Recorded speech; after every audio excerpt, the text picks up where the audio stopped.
Udah bisa Mbak belum? Udah selesai ya? Sudah, sudah. Udah. Oke.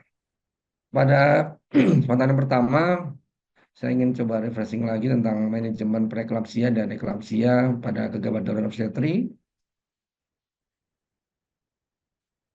Ya, ini mengingatkan kembali sebagai pembuka bahwa target penurunan angka kematian ibu kita berharap bisa sampai 183, cuma data terakhir sampai saat ini masih belum tercapai. Ini trennya yang terjadi. Bahkan saya punya ambil data dari Badan Pusat Statistik, ini di tahun 2020 masih 189. Persebaran di tiap provinsinya masih eh, lumayan tinggi. Dan kemudian sebagai penyebab kematian ibu, ternyata memang masih menjadikan momok di Indonesia adalah akibat perdana obstetri dan gangguan hipertensi. Dan pada kesempatan yang pertama ini, saya ingin sampaikan untuk yang masalah terkait gangguan hipertensi dulu. Nanti yang sesi kedua, kita akan bahas tentang perdana obstetrinya. Oke.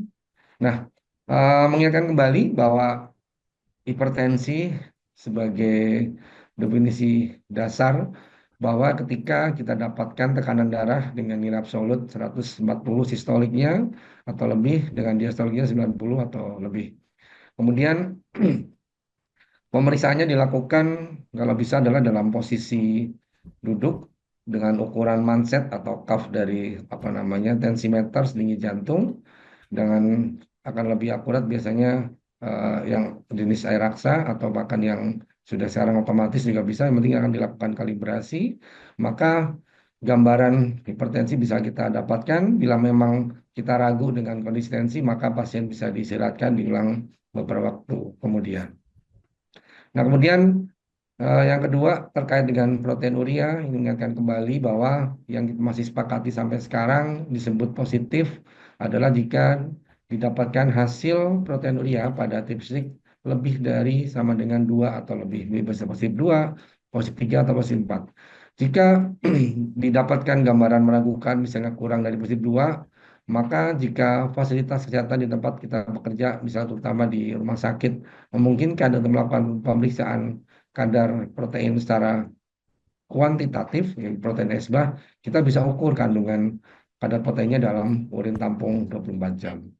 Nah, pertimbangan pemeriksaan urin 24 jam ini bisa dilakukan eh, saat ini terkait untuk penegakan diagnosis preeklamsia, eh, hanya memang dipakai nanti kriteria hipertensi dan proteinuria.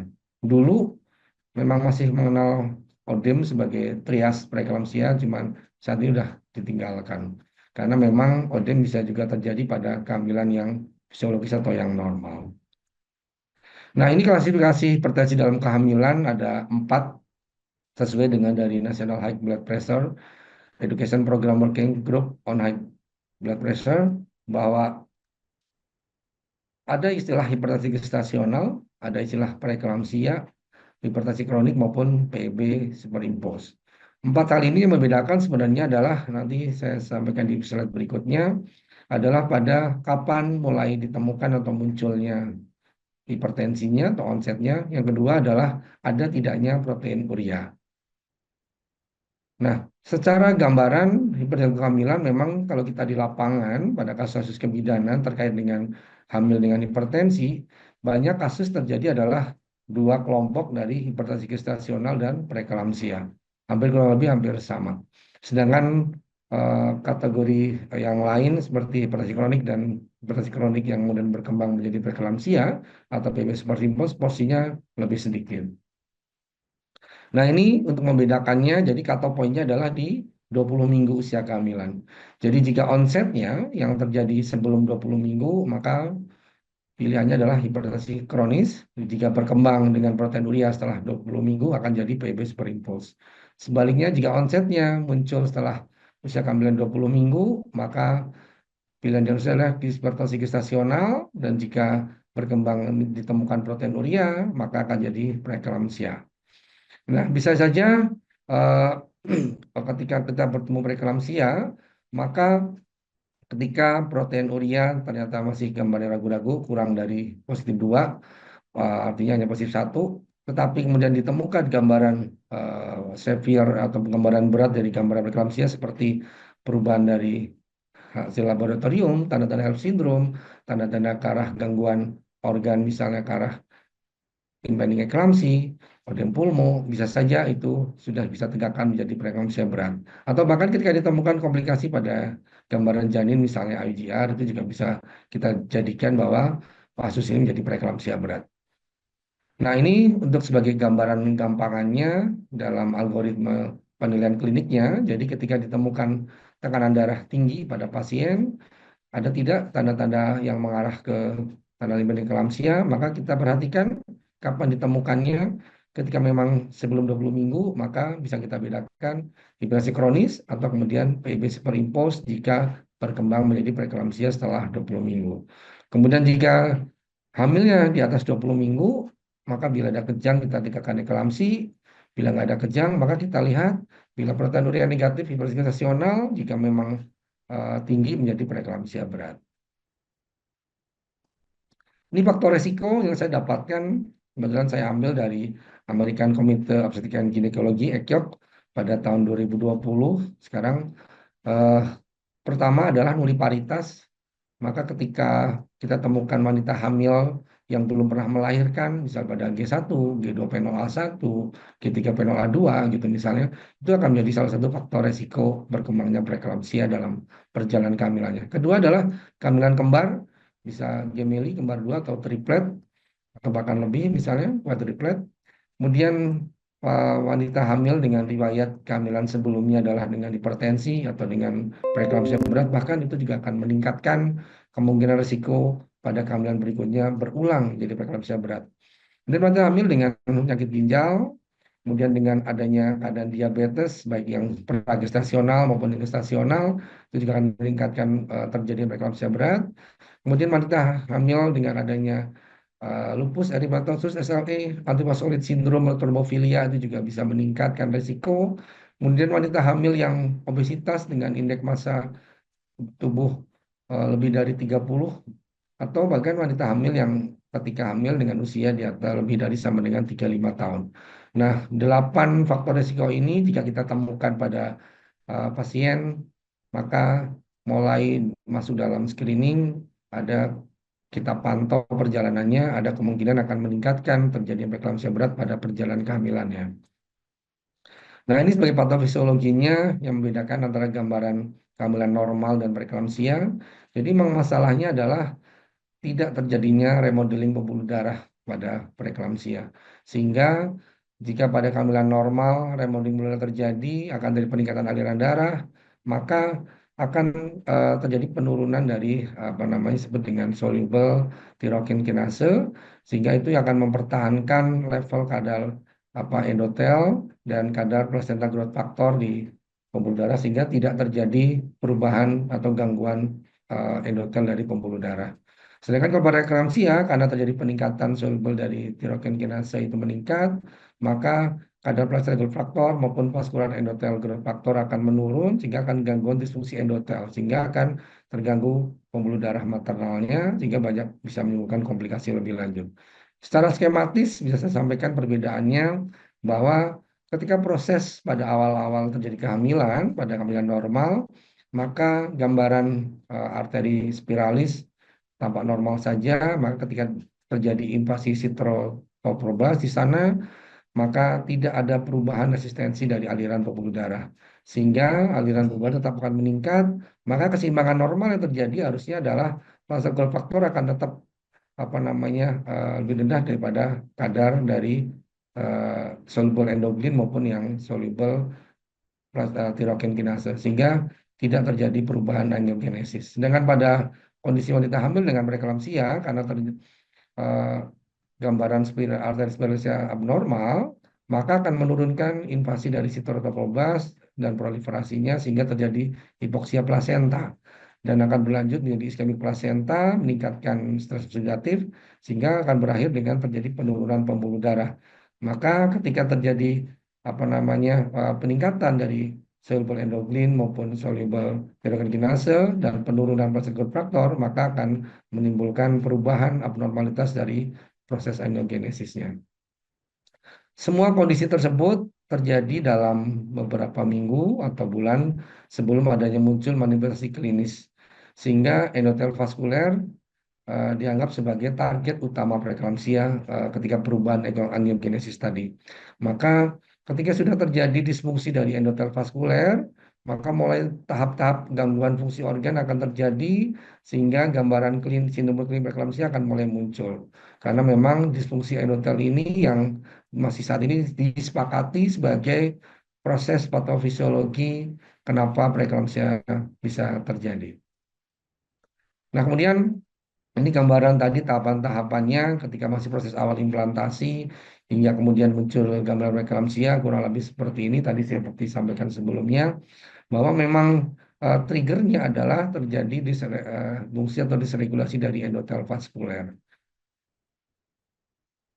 Nah, saat ini kita sudah mulai dikembangkan, apalagi dalam sebagai seorang spesialis obstetrik ginekologi, kita untuk mulai memprediksi sebenarnya wanita hamil yang kita hadapi dalam perjalanan akan berkembang menjadi preeklamsia atau tidak. Ada memang biomarker-biomarker yang saat ini masih banyak diteliti yang bisa dijadikan prediktor atau faktor prediksi untuk memprediksi akan munculnya preeklamsia. Misalnya tadi soluble lektirokinase, kemudian partial growth factor, ini yang menurun pada preeklamsia, sedangkan SFLT1 meningkat, kemudian diukur rasionya, kemudian juga bisa diperiksa kadar PAP-E, dia akan menurun pada preeklamsia, kemudian pada PP13, protein 13 itu juga relatif lebih rendah. Kemudian Adam 12 itu juga tidak akan nilainya rendah sebagai diagnostik preeklamsia. Kadar beta HCG juga relatif lebih rendah pada preeklamsia. Kemudian inhibin A biasanya akan meningkat. Kemudian dengan soluble endokrin juga meningkat pada gambaran preeklamsia. Nah, kemudian pada uh, biomarker-biomarker ini tentunya memang harus membutuhkan pemeriksaan yang lebih apa namanya pada laboratorium yang lebih lengkap, mungkin hanya bisa dilakukan di kota-kota besar ya. Dan mungkin kalau misalnya kita punya tools hanya dengan apa namanya USG ultrasonografi, maka bisa kita lakukan Doppler velocimetry pada arteri uterina pada trimester 1 usia kehamilan, maka itu bisa akan menjadi sebagai prediksi bila dengan gambaran ditemukan adanya notching pada eh, gambaran Dopplernya, maka itu akan memprediksi kemungkinan munculnya early onset preeclampsia. Preeklamsia sendiri memang ditakutkan, artinya dikhawatirkan karena memang komplikasinya yang bisa eh, apa namanya terjadi pada ibu maupun bayi. Pada ibu bisa mulai terjadi pada otak bisa komplikasi ke eklamsi, kemudian ada stroke hemoragik, kejang, gangguan penglihatan, kemudian bisa nyeri kepala hebat, kemudian pada pembuluh darah bisa terjadi penurunan pembuluh darah, maka gambaran koagulopati, trombositopenia bisa muncul, pada paru-paru bisa terjadi edem paru, kemudian pada liver syndrome, pada ginjal, gangguan apa namanya munculnya gagal ginjal dan protein urea terjadi di mana filter ginjal apa namanya mulai bermasalah dan pada plasenta bisa gambaran solusio plasenta kemudian pada janin adalah gangguan tumbuh kembang janin bahkan bisa jadi fetal distress. Nah, dampak terhadap janin itu penderaan outcome akan sangat terpengaruh oleh usia kehamilan dan berat ringannya hipertensi yang terjadi pada ibu. Preeklamsia berat ini akan dihubungkan dengan berbagai tingkat fetal injury yang terjadi karena memang dampak utama pada janin misalnya adalah undernutrition, jadi artinya aliran bersih yang kurang sebagai akibat gangguan insufisiensi uteroplasenter sehingga IGR sebagai dampak klinis pada janin bisa terjadi. Pilihan terapi dan manajemen secara prinsip ada 3 hal pada preeklamsia, itu bagaimana mencegah terjadinya kejang dengan pemberian magnesium sulfat, kemudian kontrol tensi, dan meminimalisir komplikasi perburukan lebih lanjut. Pilihan proses kejang memang eh, tidak lain tidak bukan ada magnesium sulfat kan. Dan pada kasus-kasus preeklamsia berat sulit diprediksi memang siapa saja yang akan mengalami atau terjadi kejang karena memang tidak semua preeklamsia berat pasti akan jadi eklamsi. Dan ternyata dalam data penelitian juga, kemudian sering kita hadapi di lapangan, eklamsi sendiri terjadi tidak berhubungan langsung dengan derajat hipertensi maupun derajat proteinurianya. Bahkan seringkali pada wanita hamil yang hipertensinya tidak terlalu tinggi, malah eklamsi, sedangkan yang tinggi tidak eklamsi. Atau sebaliknya juga dengan terkait proteinuria yang tidak terlalu tinggi, hanya mungkin positif 1, positif 2, nggak sampai positif 3 atau positif 4, itu juga kadang bisa jadi eklamsi. Maka pilihan mekanisme sulfat harus segera diberikan ketika memang kita sudah berhadapan dengan pasien preeklamsia berat. Nah, apa itu eklamsi? Adalah kejang yang terjadi pada usia kehamilan 20 minggu yang didahului atau bisa diikuti dengan preeklamsia. Eklamsia ini bisa terjadi pada saat hamil, kemudian pada saat persalinan, atau setelah postpartum. Dari ketiga kondisi ini, yang paling berprognosisnya adalah ketika eklamsinya terjadi pasca salin atau postpartum. Penilaian awal dan perasaan awal ketika bertemu dengan eklamsi tentunya kita tidak bisa berdiri sendiri, mesti ask for help, artinya bekerja sebagai tim. Evaluasi survei primer, tanda-tanda kegawat daruratan pada pasien, tentunya kita nilai mulai dari jalan napas, airway, breathing, pernapasannya, sirkulasi seperti apa, kemudian lindungi agar jangan sampai cedera, jangan kemudian diikat kencang, kemudian berikan apa namanya akses intravena dan oksigenasi. Nah, penasaran selama kejang tentunya kita berikan magnesium sulfat, nanti ada regimen beberapa cara pemberian yang akan saya sampaikan. Kemudian pasien kalau perlu diberikan nifedipin jika memang kondisinya masih memungkinkan sadar. Kemudian dalam posisi miringkan jika memungkinkan dan lindungi agar tidak sampai cedera atau dipaksa eh, sehingga susah bergerak kondisi pasiennya. Nah, ini pilihan obat anti kejangnya. Magnesium sulfat di lapangan kita bisa eh, pernah familiar, apalagi kalau yang untuk teman-teman sejawat kerja di bagian kebidanan, ada dua pilihan 20% dan 40%. Maka pada prinsipnya kedua hal ini bisa kita pakai tergantung artinya dosis berapa yang akan kita ambil. Nah, ini pilihan beberapa regimen untuk pemberian magnesium sulfat. Jadi pilihan loading dose maupun maintenance-nya agak berbeda. Ini yang sedikit sejarahnya. Jadi Pritchard yang pertama dulu sebenarnya Zuspan ini dikenalkan tahun 1978.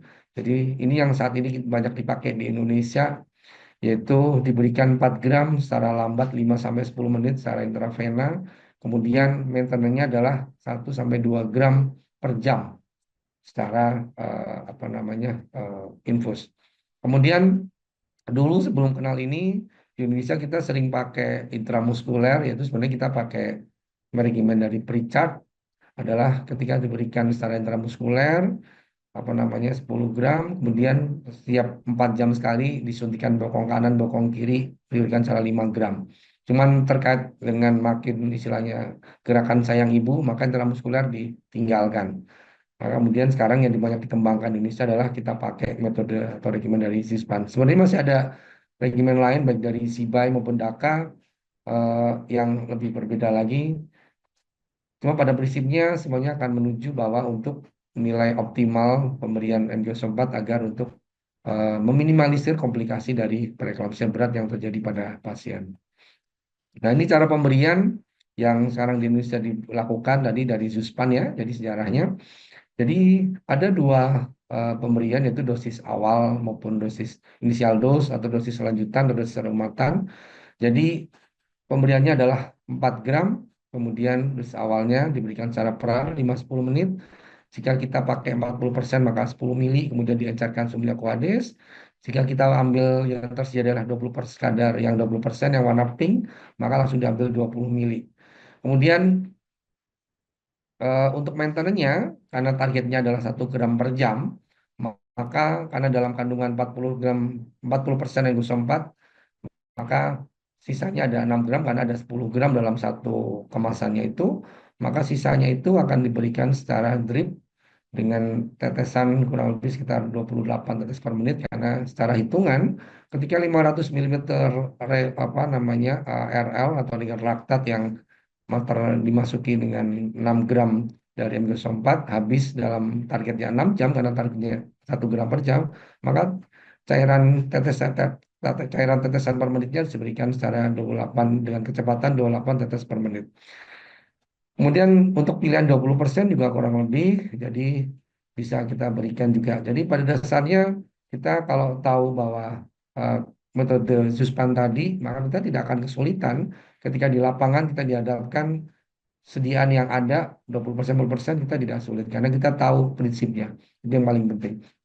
Bahkan ketika di tempat saya bekerja, memodifikasi ketika untuk terkait dosis maintenance ini, saya sering kali pakainya malah kita pakai yang 8 gram. Jadi mungkin menambah eh, kandungan dari MgO4-nya. Cuman secara hitungan ketika 500 mililiter RL habis dalam 8 jam, tetesnya akan lebih gampang, 20 tetes per menit. Itu hanya seni di lapangan. Tapi pada prinsipnya, apapun yang dipilih dengan 6 gram maupun 8 gram sebagai dosis maintenance, konsekuen dengan diperhatikan tetesan per menitnya. Karena ketika tidak sesuai, maka target terapinya 1 gram per jam tidak akan sampai. Nah, ketika ada gambaran intoksikasi dari magnesium, misalnya ada depresi napas, maka segera dilakukan stop pemberiannya. Kalau memang perlu diberikan intubasi tergantung kondisi pasien. Kemudian ketika refleks patella tidak muncul, maka juga dipertimbangkan untuk di stop. Kemudian apalagi kalau sampai terjadi oliguria. Nah, syarat-syarat pemberian magnesium sulfat terkait dengan frekuensi napas lebih dari 16 kali per menit, kemudian refleks patella positif, kemudian tidak oliguri, itu adalah pertimbangan yang kita berikan terkait untuk pemberian dosis awal magnesium pemberian dosis lanjutan, sorry. Jadi kalau untuk pemberian dosis awal sebenarnya eh, poin-poin ini syarat pemberian dosis awal tidak kita nilai. Nah, ini algoritmanya terkait dengan penanganan kejang pada ibu hamil atau salin. Ini nggak bisa kita tempel di tempat bekerja, di ruang bersalin atau di instalasi gawat darurat. Maka alurnya ketika kita bertemu dengan ibu hamil maupun melahirkan dengan kejang, maka segera bekerja sebagai tim, nilai survei primer lagi, apakah betul tegak endorse eklamsia? Jika iya, maka segera berikan maksimum sulfat. Nah, panasan setelah kejang, maka kita berusaha untuk mencegah rekurensi atau kejang lebih lanjut, kontrol untuk kondisi tekanan darah, dan jika memang masih belum lahir, artinya masih kondisi hamil, maka persiapan untuk persalinan dilakukan. Pilihan obat anti hipertensi eh, yang bisa kita berikan dan aman untuk hamil adalah metildopa, nifedipin, maupun labetalol. Khusus untuk poin ketiga, labetalol ini memang di Indonesia masih eh, sulit untuk ditemukan, maka bisa kita familiar dengan metildopa maupun nifedipin. Mulai diberikan ketika memang tekanan diastop di atas 110 menit raksa atau kita ambil biasanya dengan MAP, mean arterial pressure lebih dari 125. Ya.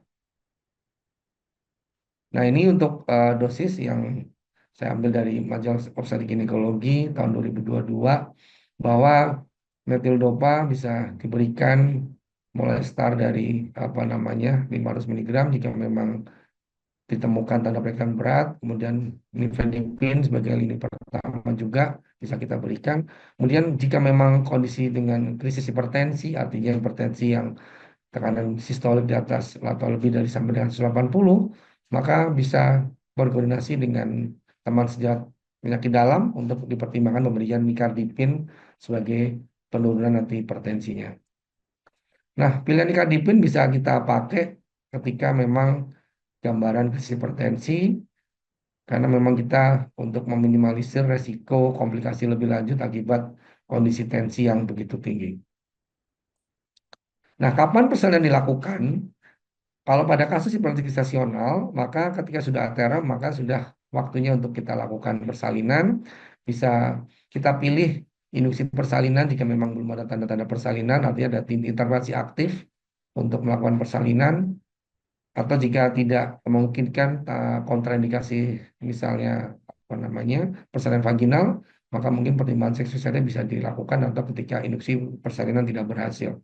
Nah, ketika pada kondisi preeklamsi berat atau eklamsi, maka ketika usia kehamilan sudah lebih dari sama dan 3-4 minggu, maka pertimbangan persalinan bisa terjadi, apalagi kalau sudah muncul komplikasi perburukan baik pada ibu maupun janin. Misalnya dengan perburukan gambaran laboratorium, perburukan kondisi janin gitu ya.